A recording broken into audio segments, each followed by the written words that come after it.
Mondial Audio, les podcasts du Mondial de la mobilité. Bonjour à toutes et bonjour à tous, c'est un immense plaisir que de vous retrouver en direct de ce pavillon 2.2 au Mondial de la mobilité. Nous sommes dimanche, c'est donc le dernier jour, mais nous sommes avec vous jusqu'à la fin de la journée bien entendu. Nous sommes là pour questions de mobilité, 30 minutes consacrées à une start-up qui fait la mobilité d'aujourd'hui et de demain. Et aujourd'hui, c'est monsieur Alex Villaseca, le CEO de Troupi qui nous a rejoint. Bonjour. Bonjour. Vous allez bien ? Et vous ? Bah oui, ça va très bien. Question de mobilité, ça commence maintenant.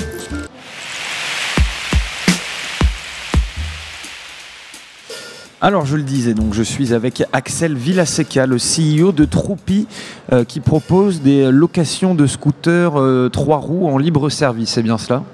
Oui, Troupi est un service de scooter partagé qui a comme particularité d'avoir des scooters qui vous permettent de vous déplacer dans la ville et en dehors de la ville, puisque ce sont des scooters qui sont autorisés à emprunter les voies rapides, le périphérique, l'autoroute. Voilà, c'est une des particularités de Troupi, qui a une flotte aujourd'hui de 150 scooters, 3 roues, Yamaha, 125 cm3, accessibles au travers d'une application.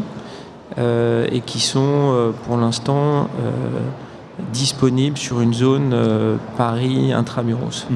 Alors comment ça marche ? Ça marche exactement comme CityScoot. En fait, je m'inscris sur le site, sur la plateforme. Il y a une application et puis en regardant, il y a une sorte de carte qui me montre où est-ce que je peux trouver un Troupi, un scooter Troupi juste à côté de là où je me trouve. Tout à fait. Ouais. On télécharge l'appli et on a à s'inscrire sur notre site en fournissant papier d'identité, permis de conduire ou formation 7 heures à la conduite d'un scooter. Donc c'est la différence avec les autres services de scooters partagés, c'est qu'il faut un permis puisque la cylindrée des véhicules est de 125 cm3. Oui, je rappelle, vous avez raison de le préciser, qu'aujourd'hui pour conduire un 125 cm3, il faut avoir au minimum 2 ans de permis et une formation. Exactement. Ouais. Ou le permis moto. Ou le permis moto, ouais. Voilà, tout à fait. Et c'est pas trop contraignant ça, justement, parce que c'est un service qui est assez spécifique, ces scooters 125 cm3 qui du coup exigent d'avoir un permis, on va dire, un peu plus complet que pour un scooter 50 cm3. C'est pas trop contraignant justement pour vous ?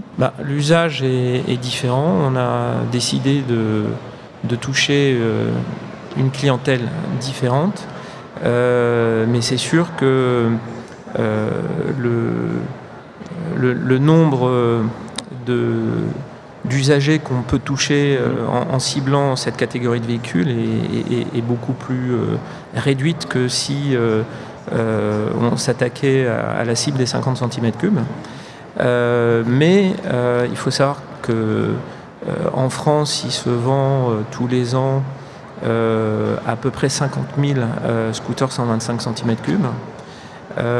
Qui se vend tous les ans en France à peu près 110 000 motos, que la région parisienne représente à peu près 20% de ce volume-là, et qui a un parc de roues motorisées de plus de 125 cm3 en région parisienne, de 450 000 véhicules à peu près.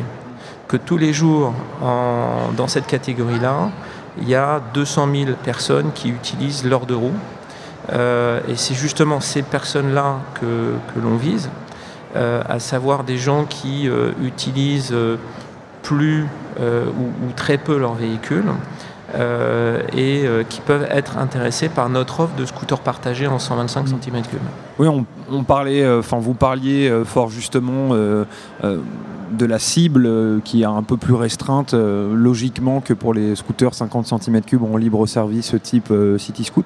Mais du coup, vous avez parlé d'usage. Est-ce que vous connaissez un usage type d'un de vos clients, d'une personne qui utilise justement Troupi ? Alors, notre service a démarré au mois d'avril de cette année. Ouais. Donc on a un petit peu de recul maintenant. On sait, de par les chiffres qui nous sont communiqués par nos concurrents que l'usage moyen de nos concurrents est de 4 km 20 minutes. Aujourd'hui, nous, on est sur un usage de 13 km 81 minutes. Voilà. Donc ouais, c'est vraiment pour faire des plus longs trajets, quoi. Voilà. Pouvoir prendre le périph', etc. On constate que nos clients, nos usagers sortent de Paris. Et font des stopovers avec 2-3 rendez-vous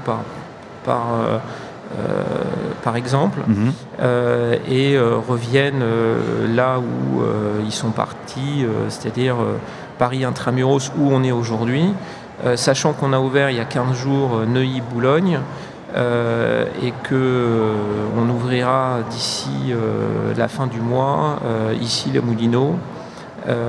Voilà, on commence à s'étendre sur la petite couronne. Vous savez quelle est la destination comme ça la plus éloignée qu'un usager de Troupy a faite? On a des clients qui sont allés jusqu'à Orléans. Ah oui, d'accord. Okay. Voilà, donc Orléans, régulièrement, on a des clients qui font plus de 100 km. Sachant que l'autonomie de nos scooters aujourd'hui est de 200 km. Et ça revient à cher, ça justement, c'est quoi le prix d'une location d'un scooter Troupy? Alors, étant donné qu'on souhaite que nos usagers conservent leur véhicule, ne soient pas stressés par le chrono qui tourne, on a un tarif qui est dégressif, qui part de 30 centimes d'euros la minute pendant la première heure, qui passe à 15 centimes d'euros dès la deuxième heure, et on passe à 3 centimes d'euros à partir de la 12e heure. Et vous y retrouvez justement financièrement avec ces tarifs-là? Comment ça se passe, la santé financière et le développement de Troupy depuis que vous l'avez lancé en avril dernier? Alors, Troupy est un projet sur du long terme, oui. Donc on n'avait pas prévu de gagner de l'argent cette année, ni d'ailleurs pendant les 3 premières années. Comme énormément d'entrepreneurs, finalement. Exactement. On est sur un modèle économique où c'est évidemment le volume de location et donc le nombre de scooters qui seront mis à la route qui feront que on commencera à gagner de l'argent.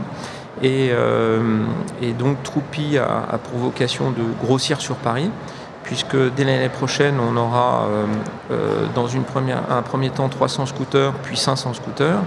Et ensuite, on a prévu d'ouvrir 3 villes en France et un premier pays en Europe dès la fin de l'année prochaine. Vous le disiez tout à l'heure, il y a une question d'autonomie qui est de 200 km pour un scooter. Justement, c'est bien de préciser que vos scooters sont des scooters thermiques, donc qui marchent à l'essence. Comment ça se passe justement à ce niveau-là pour faire un plein? Est-ce que moi, par exemple, ça peut arriver de réserver un Troupy et de tomber sur un scooter avec seulement la moitié du plein? Est-ce que c'est au client de faire le plein? Comment ça se passe? Alors, on a des jockeys qui font le plein des véhicules tous les soirs. Donc, 95% de nos scooters ont 200 km d'autonomie. Si un client souhaitait partir en dehors de Paris et donc arriver à un moment où il avait besoin de faire le plein, il est à même de faire le plein lui-même. Sinon, nos scooters, dans la location, le prix de la minute dont on a parlé tout à l'heure, est inclus l'assurance et évidemment le carburant. Donc tout est inclus. Alors vous proposez des scooters 3 roues. Pourquoi des scooters 3 roues, justement? Alors, notre partenaire technique sur le projet Troupy, c'est Yamaha. C'est Yamaha, c'est le constructeur Yamaha avec qui nous accompagne dans ce projet-là. Et Yamaha a une solution aujourd'hui qui est très pertinente, qui est ce scooter Tricity 125 cm3, qui est un très bon compromis entre le confort, la sécurité, l'autonomie. Et c'est pour ça qu'on a décidé avec Yamaha de développer la solution Troupy avec ce scooter-là. Sachant que en 2020, on a une version électrique d'un scooter qui viendra remplacer tous les scooters de notre flotte. Oui, et puis qui retirera pas ce problème, hein, mais cette question de l'essence qui vous allégera d'un problème en moins pour rajouter peut-être celui de l'autonomie électrique. Du coup, ça se vaudra, non? Tout à fait. Et justement, vous me parliez tout à l'heure de... moi, j'ai envie de comprendre un petit peu l'historique de Troupi. Je sais que vous me le disiez en off juste avant cette émission, que c'est une aventure familiale, que votre famille est dans la mobilité depuis plusieurs générations. Racontez-moi ça, parce que vous me disiez que c'était une suite logique en fait d'arriver à Troupi. Oui, en fait, Troupi est une initiative du groupe Chapa. Le groupe Chapa est un groupe familial qui est dans la distribution depuis 5 générations. On a démarré en 1835 avec des calèches, des charrettes. On est passé aux machines à vapeur ensuite, et par les étapes de carrossiers, d'importateurs, de distributeurs, pour en arriver aujourd'hui à un constat qui est que, étant donné qu'on est basé sur Paris, on voit des intervenants arriver sur de nouveaux services de mobilité, et qu'on a décidé de réagir en disant que nous aussi on était à même, en complément de nos activités actuelles, de fournir ce genre de service. Donc Troupi est un premier projet. Dans le scooter partagé, on a à l'étude un projet d'autopartage qui arrivera en début d'année prochaine. Autopartage un petit peu sur le mode de l'autolib. Autopartage sur le mode de tout ce qu'on voit aujourd'hui avec le projet de Renault, avec Communauto, il y en a d'autres. Il n'y a rien de révolutionnaire là-dessus. Ce sera une flotte de véhicules électriques en free floating en libre service dans Paris. Non, pardon, je disais ça parce que aujourd'hui dans autopartage il y a plusieurs facettes qui va justement de ce dont vous parliez, cet autopartage en libre service, jusqu'à par exemple la location entre particuliers via certaines plateformes. Non, ce sera de l'autopartage en free floating. Et justement, vous disiez dans toute cette évolution dont vous avez parlé avec cette famille Chapa, c'est bien ça? Oui. 2020, il va y avoir, vous le disiez, un lancement de voitures électriques l'an prochain. Mais 2020 et le passage de vos scooters, vous Troupi, à l'électrique, c'est ça la prochaine grosse étape? Je dirais la prochaine grosse étape, c'est le grossissement de la flotte sur Paris. C'est le développement du service Troupi dans d'autres villes en France et dans un pays d'Europe. Et en effet, le passage à l'électrique en 2020, quand Yamaha sortira sa gamme de véhicules électriques. Yamaha qui est sur le devant de la scène en termes de construction de moteurs, de batteries électriques. Alors, Yamaha est le deuxième constructeur de 2 roues au monde. A tout le savoir-faire, si vous voulez, pour nous accompagner sur ce développement, a déjà des prototypes qui tournent au Japon, si vous allez sur le stand Yamaha, il y a Motobot qui est le robot qui est capable de conduire une moto de course. Il y a des petites voitures 4 roues électriques, il y a la trottinette, le prototype de trottinette qui a été présenté au Salon de Tokyo l'année dernière.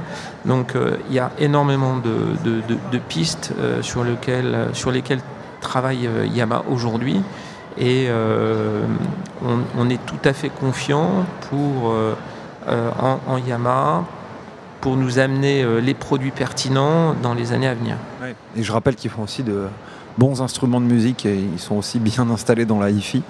Vous parliez tout à l'heure, à l'instant, de possibilités de s'étendre dans plusieurs villes en France et notamment en Europe. Dites-nous un petit peu plus là-dessus. Écoutez, on a ciblé 6 villes en France prioritaires. Et l'objectif est de démarrer dans 3 de ces villes dès cette année, dès 2019, pardon. Les services de mobilité, de scooters partagés se développent énormément en Europe du Sud et également en Allemagne. Donc il est important pour nous de marquer le terrain Oui, il y a des parts de marché à prendre, quoi. Et de montrer qu'on existe à l'étranger au travers du développement et de notre arrivée dans l'un de ces pays. Et vous parliez de cette arrivée des scooters électriques en 2020 chez Troupi, notamment grâce à Yamaha, mais en même temps, là, vous parlez de d'étendre votre flotte et vos activités avec des scooters thermiques. En 2019, du coup, sur un an, vous allez mettre en place de nouveaux scooters thermiques dans d'autres villes pour les remplacer pratiquement un an après par des scooters électriques ? Tout à fait. Ok, tout à fait. D'accord, c'est pas un problème pour vous ? Vous allez faire quoi de vos anciens scooters ? Écoutez, c'est des scooters qui sont commercialisés aujourd'hui au travers du réseau Yamaha, donc ils seront recyclés en véhicules d'occasion très facilement. Et c'est aussi dans le modèle économique de Troupi, un des points forts, c'est qu'on s'appuie sur le réseau Yamaha en France et à l'étranger. Et que notre flotte est équipée de scooters qui sont également commercialisés. Donc il y a une demande à la fois en véhicule neuf, en véhicule d'occasion. Il y aura un recyclage possible. Et un réseau qui est capable d'assurer la maintenance de ces véhicules par la suite. Voilà. Pour terminer cette interview, est-ce qu'il y a quelque chose que vous voudriez rajouter ? Vous avez Radio Libre. Écoutez, d'abord, je vous remercie de nous avoir invités. Avec plaisir. Ce que je voulais dire, c'est que on a développé ce projet dans un premier temps sur fonds propres. Aujourd'hui, on a amorcé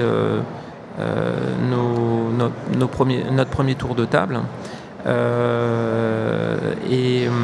On s'est appuyé sur deux partenaires en fait pour développer Troupi et pour aller loin. En fait, c'est Yamaha dont on a parlé, mais c'est aussi Vulog, qui est une société française qui développe tout le système, la boîte noire qui est à l'intérieur des scooters et qui nous permet de gérer cette activité de free floating. Et Vulog aujourd'hui est le premier fournisseur de technologies d'autopartage au monde et n'avait pas de projet de scooter. On a trouvé un accord avec Vulog pour monter ce projet Troupi et rendre possible ce service. Merci beaucoup, en tout cas, d'avoir été avec nous.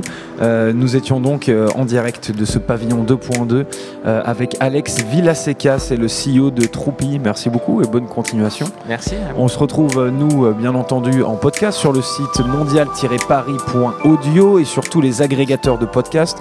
Sachez également que nous sommes sur les réseaux sociaux Facebook et Twitter. On se retrouve pour une nouvelle émission de questions de mobilité ou encore de voyage en mobilité, que sais-je. À la prochaine.